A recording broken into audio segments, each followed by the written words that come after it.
This is an item that Cricket Cole brought in for me to look at.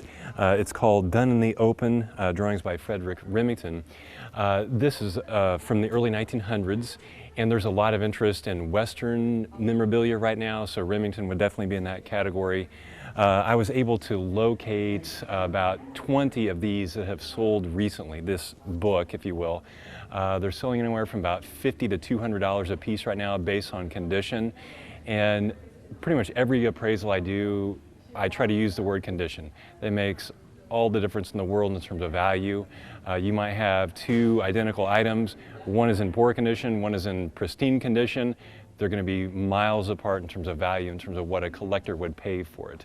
Other things that are selling right now, what I've noticed in the business, someone brought in this morning a Bible, and typically Bibles do not sell for much, but the one that was brought in was actually a salesman's sample, and in the back of it, it had a list of names from this section of Kansas of people who actually bought that example from the late 1800s.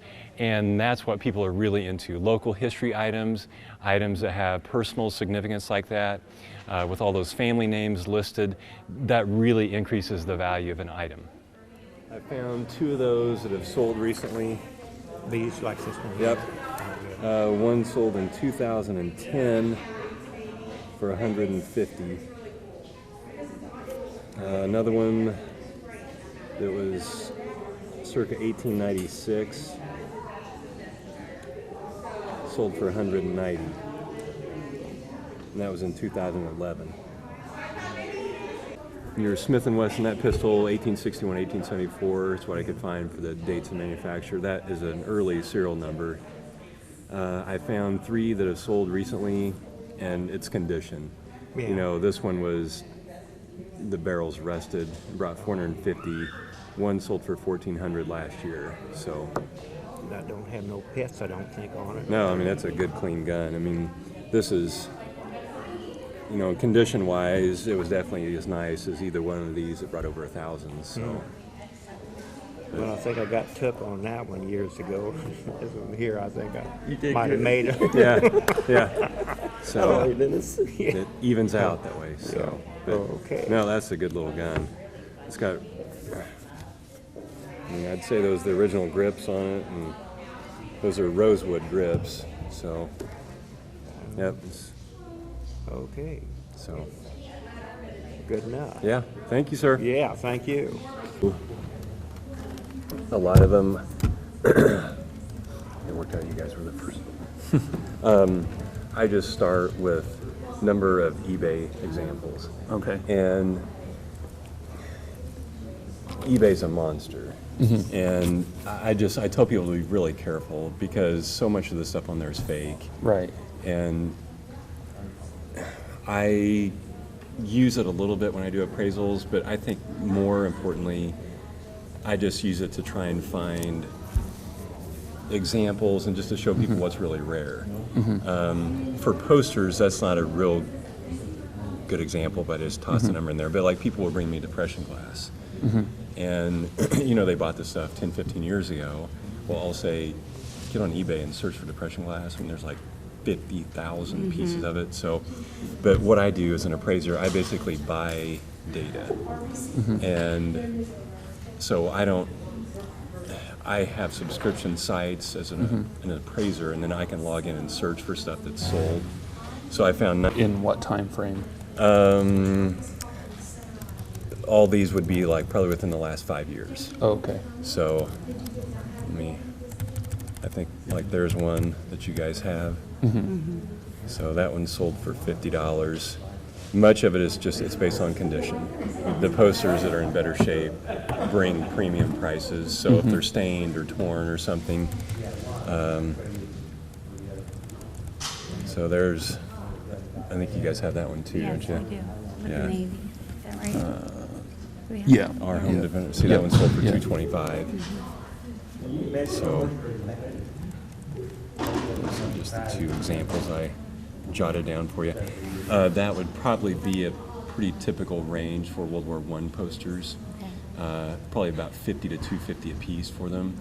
The World War II posters tend to bring a little bit more, and I think why is because they're a little bit more offensive than, Oh, you know, they say something about Hitler or, Oh, sure. you know, Or more a lot of them say controversial. something about get the jabs or, you yeah, know, yeah, sure. they're a little bit more Uh-huh. colorful in a sense. So, Right.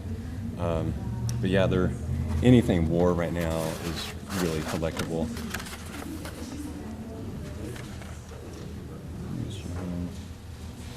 And these run your family? Yeah, yeah. They belonged originally. That one's a little different than the rest. Has a calendar on it. Yeah, that is different. So I don't know if that changes anything with it. Yeah, or not. I saw that poster when I was searching for the other ones. Oh, okay. Yeah, here's that one. Yep, our Home Defenders. Yeah, so that was the one that sold for $225. Mm-hmm. Yeah, and again, a lot of that's the color. You know, the better graphics sell for more. Right.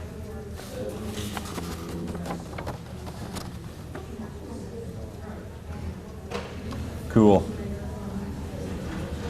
And they were just going to throw them out, is that, or cleaning out stuff. Yeah, well, Passed away. my great grandfather had them originally. When he died, they found them and nobody wanted them. They were going to throw them out, so my dad took them. And then my dad died a few months ago, and we were going through his things. And best we can tell, when he inherited them from his grandfather, he put them in a box, and we're the first ones to dig them out of the box since Yeah. he got them several years ago. Yeah. So. Yeah.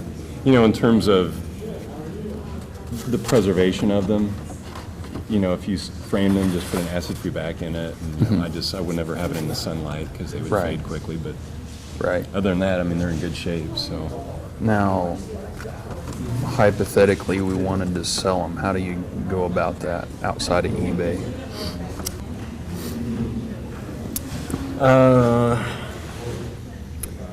I would probably know some folks who would be interested in them. Really? Yeah. If you can just grab one of my cards Okay. if you want to, just email me. Okay. Yeah. And just, I mean, they're neat. I'd love to, I thought it would be nice to maybe keep one, just Yeah. for memory's sake.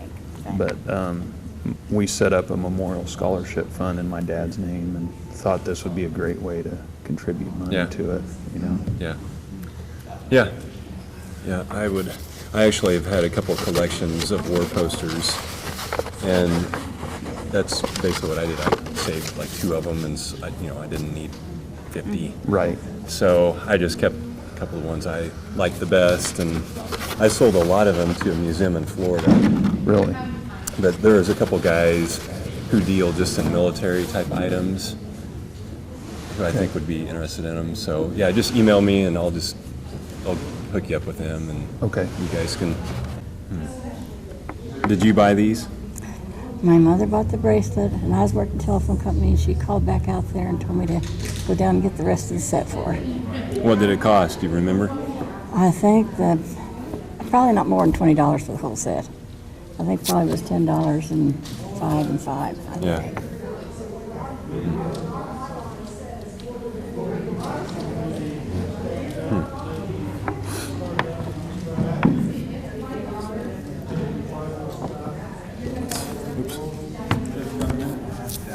All right. Let's look at your Bible in the meantime. It's a salesman's sample Bible. And on the back, there's a list of all the people that bought the Bible here in Phillips County. It's apart, so that's how I got it. It shows the different styles of fronts that you get.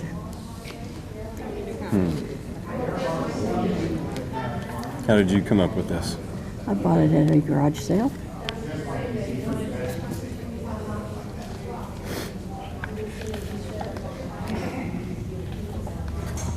And there's 4 Street type stuff. You know, like this item right Yeah. here, it's got a guy's name on it. I mean, that's what people are after. Yeah. You know, old photographs, if they're not identified, they're not worth a lot. But if you know who it is, where it was taken, when it was taken, I mean, all that stuff really adds to the value of pieces. And I think that really falls Yeah. into that category. So let me Okay. do some checking here. What do you think your jewelry's worth? I have no idea. Oh, a few things. HAR stands for Hargo Creations. It's a jewelry company in New York, founded by Joseph, I'm not going to try that last name, and Edith Levitt. Looks like they went in business in the mid-1950s. The HAR mark was made in the mid to the late 1950s. I found 2 dragon bracelets that have sold. One sold in June of 2012 for $350. November of 2006, the bracelet and the ear clips sold for $600.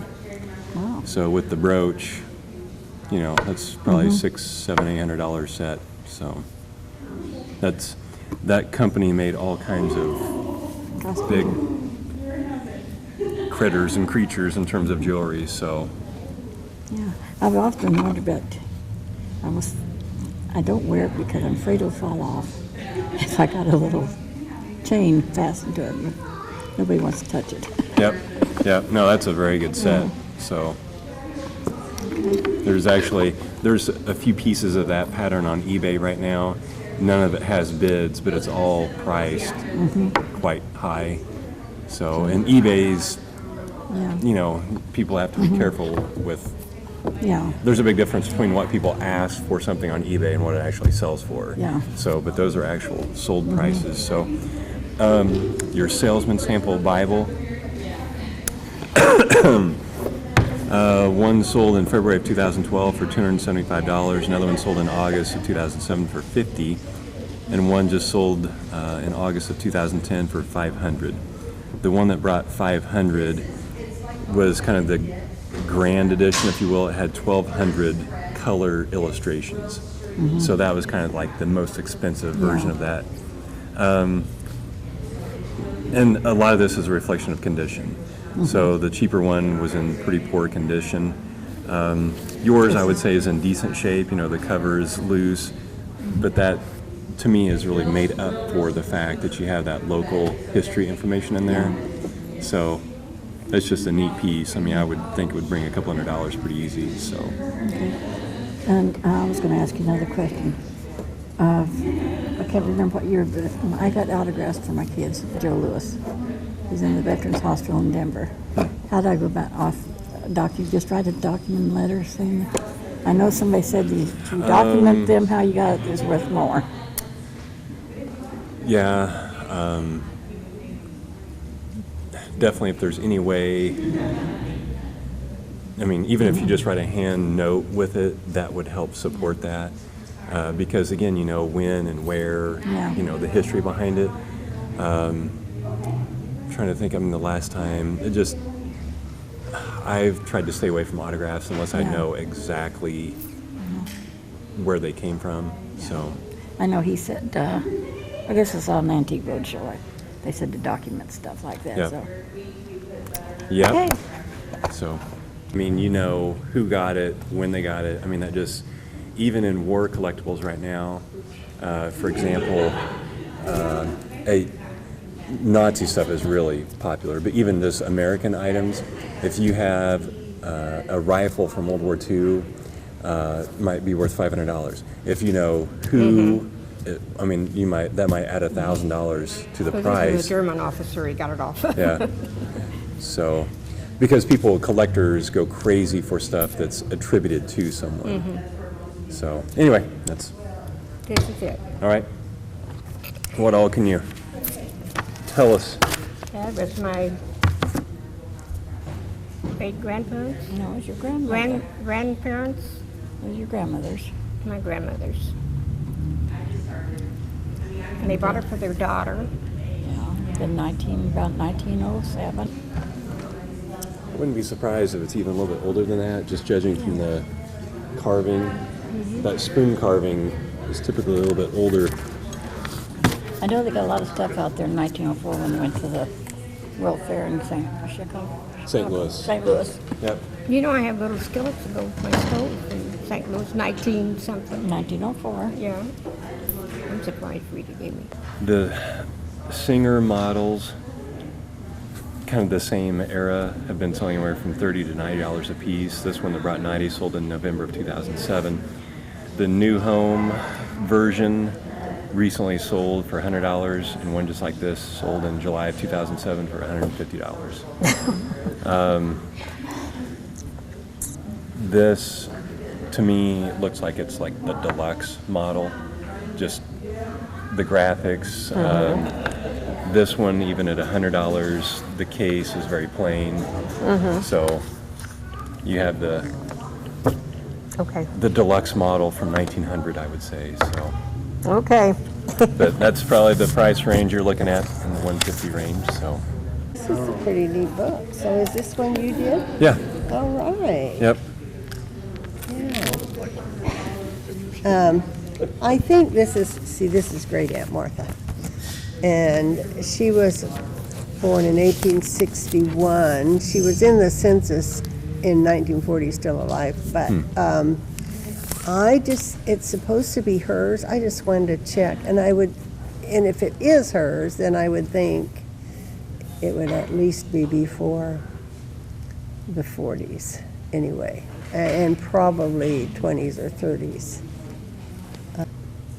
It almost looks like it has new lining in it. Well, let's see, yeah. I just don't know. I just can't remember. You said Aunt Teddy gave it to you? My aunt, yeah, How long gave, ago was that? well, it was like in the 70s or 80s or so. But her daughter, who had big problems, didn't want her to give it to me, and I didn't think I ever took it, but then here it shows up, so I don't know whether it's hers or if it's another one. But I don't know.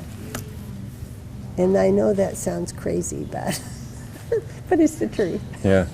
I mean, the outside definitely looks 20s. Yeah, that's what I thought. But I don't know, the inside is. And I thought the chain kind of thing was like, I don't know. I just thought maybe it might be, but I just don't know. So I thought you might have an idea. See if I can find that little tag. Eyes are buzzing. Yeah. I just printed you off a few examples, but let me search again in just a second. But one thing I do now with my appraisals, whenever I have the number of sold examples, that's as an appraiser, I have subscription websites that I can log into and search for things. So there's over 3,000 beaded purses that I search through just to find comparable examples. If you get on eBay, there's over 20,000 beaded purses listed. Oh my gosh. eBay is just a monster. Yes. Yeah. But the problem again with eBay is so much of the stuff is fake. Yeah. Or it's been tampered with. I don't know. So I use eBay to kind of say, there's a lot of them out there for sale, but yet be very careful with it. So, but you can see they've been selling in the $50, $60 range. I don't care at all for the see, this is that same kind of a chain and thing. I don't care at all what the price or anything like that or value. I just wondered if it was that old so that I would know it was really hers. I just jotted down a few things. There's 12 macaw made purses on eBay right now, which is kind of interesting. Another site, my writing is terrible, had a few, Saks Fifth Avenue, and then another company named Walborg. Looked like they made a lot of beaded purses in the 20s, 30s, and 40s, and they were all made in macaw. So apparently that was the place to make them. She lived in Chicago, and she would have been a high-end type person. Yeah. So. I mean, she wasn't going to make her own purse, that's for sure. Yeah, there was one made by this company that didn't have that same pattern, but it was pretty darn close. It had those longer beads on it, so that might. So it's pretty reasonable to expect that it was 20s or 30s. Yep. Yeah. Okay, good. That's all I really wanted to know. Yeah. Thank you very much. Yeah, thank you. McCoy Pottery, founded in 1899 by James McCoy. Kind of the big years from McCoy were the 40s to the 60s. And they just cranked out stuff by the thousands of pieces. This is probably when that was made. It kind of looks, it's got a 1950-ish look. The McCoy family sold in 1967, and the pottery stopped production in 1990. On eBay, there's over 7,000 pieces, but when you search for this 24 karat mark, there's only 19 pieces of it. There's a pair of those on eBay right now, and the asking price is $124.99 for the pair of them. Okay. But this style is just hard to sell right now. There's just, part of it is they just made so much of it. So, and you have 3 of them. Yep. So, yeah, they're just good old 1950s, you know, it's a molded piece, and just mass produced. They could just crank that stuff out like crazy, so. All right. There you have it. All right, thank you very much. Yep, thank you. I surely have come with something you've never seen before. Oh. I wish some of my students were here. They know these things. I've got about 10 students from China. Oh, that's wonderful. And I've actually taken stuff to campus, and I mean, they, Yeah. you know, They know I mean, they just, you know, what all the, what all this means, yes. Yeah. The we call Yeah. hieroglyphics, but it's the Chinese symbols, the Chinese alphabet. the eyes look like they're jade. Yeah, I thought that too. Look again. So, They're bright green. See how bright they are? I wondered if they were emerald, the type of emerald that's cloudy, really cloudy. Maybe not. The green was awfully, I have some jade at home, and it's as almost a celery green rather than that Kelly green that I see in it. But it could be jade, because jade comes in different colors that we don't see. Yeah. The old stuff we don't know anything about. yeah, jade really varies in color. Oh my, yes. Yeah, I didn't realize it was purple, but they're jade, it's lavender, whatever.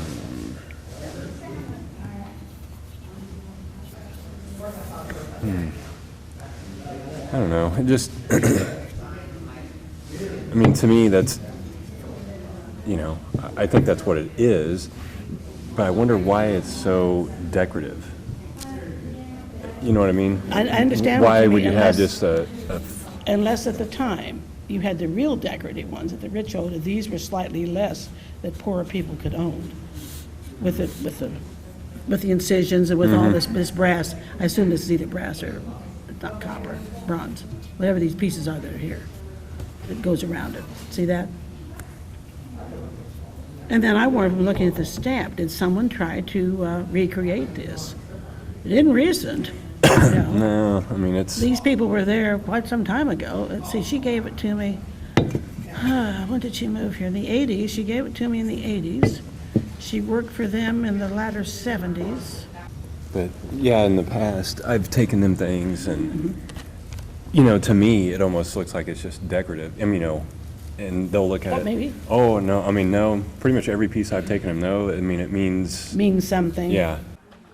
About 2 years ago now, a family in Kearney, Nebraska contacted me, again from my monthly segment on NTV about doing an appraisal on a pair of Buffalo Bills Remington pistols.